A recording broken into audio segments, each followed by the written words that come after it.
ਬਾਬਲ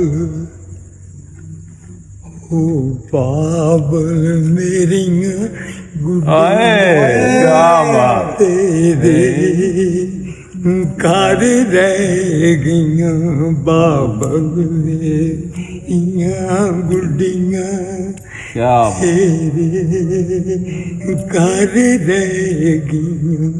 ਆਹਾ ਹੋ ਜਿੰਨਾ ਗੁੱਡੀਆਂ ਅਦਬ ਕੁਮਾਇਆ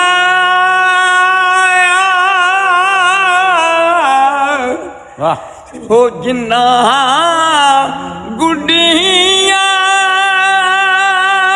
ਅਦਬ ਕੁਮਾਇਆ ਓਏ ਚੰਗੀਆਂ ਰਹਿ ਗਈਆਂ। ਕਿਆ ਬਾਬਲ ਮੇਰੀਆਂ ਗੁੱਡੀਆਂ ਕਿਆ ਬਾਤ ਤੇਰੇ ਘਰ ਰਹਿ ਗਈਆਂ ਵੇ ਬਾਬਲ ਤੇਰੇ ਵੇੜੇ ਦੀ ਖਾਂ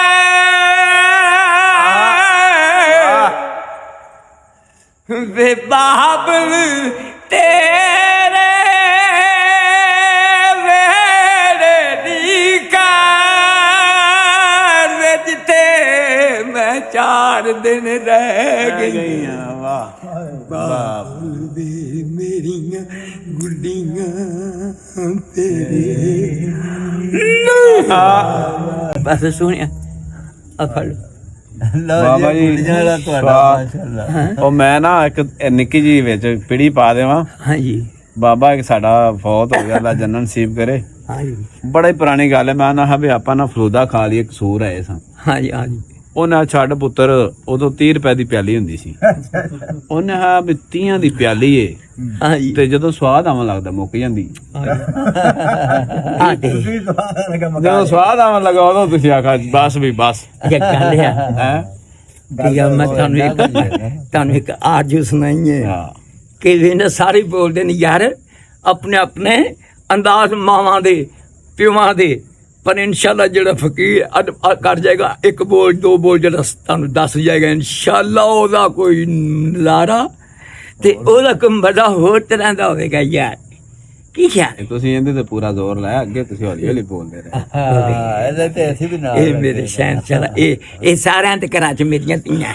ਲੋ ਦੋਸਤੋ, ਇਹ ਵੀਡੀਓ ਨੂੰ ਲਾਜ਼ਮੀ ਲਾਈਕ ਕਰਿਆ ਕਰੋ ਤੇ ਦੋਸਤਾਂ ਨਾਲ ਸ਼ੇਅਰ ਵੀ ਕਰਿਆ ਕਰੋ। ਬਾਬਾ ਜੀ ਬੜੀ ਮੁਹੱਬਤ ਨਾਲ ਸੁਣਾਉਂਦੇ ਨੇ ਤੇ ਬੜਾ ਅੱਛਾ ਕੁਝ ਸੁਣਾਉਂਦੇ ਹੈ। ਕਿਉਂਕਿ ਮੇਰੇ ਸਾਰੀਆਂ ਮੇਰੀਆਂ ਧੀਆਂ ਜਿਹੜੀਆਂ ਜਵਾਨ ਘਰਾਂ 'ਚ ਨਾ, ਹਾਂਜੀ ਉਹ ਸਾਰੀਆਂ ਮੇਰੀਆਂ ਧੀਆਂ ਤੇ ਜਿਹੜੀਆਂ ਵਿਆਹੀਆਂ ਉਹ ਵੀ ਮੇਰੀਆਂ ਧੀਆਂ ਜੇ। ਹਾਂ ਕਿਆ ਜਿਹੜੀਆਂ ਵਿਆਹੀਆਂ ਨੇ ਉਹ ਵੀ ਮੇਰੀਆਂ ਧੀਆਂ ਤੇ ਜਿਹੜੀਆਂ ਕੁਆਰੀਆਂ ਨੇ ਉਹ ਵੀ ਮੇਰੀਆਂ ਇਹ ਬਾਬਾ ਜੀ ਤੁਹਾਡਾ ਰਵਾ ਦੇਣ ਵਾਲਾ ਇਹ ਸੀ ਕਲਿੱਪ ਤੇ ਬੜਾ ਮਜ਼ੇਦਾਰ ਸੀ ਸਾਕੀ ਸਾਹਿਬ। ਕਮਾਲ ਕੀਤੀ। ਮੈਂ ਤਾਂ ਆਖਿਆ ਕਿ ਬਾਬੇ ਜੀ ਪੂਰਾ ਉਹ ਅੰਜਮ ਕੁੱਠੀਆਂ ਵਾਲੇ ਦਾ ਬੋਲਣਗੇ।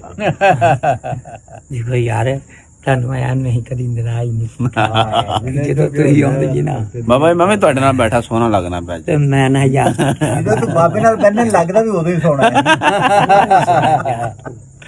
ਲਓ ਜੀ ਠੀਕ ਹੈ। ਤੇ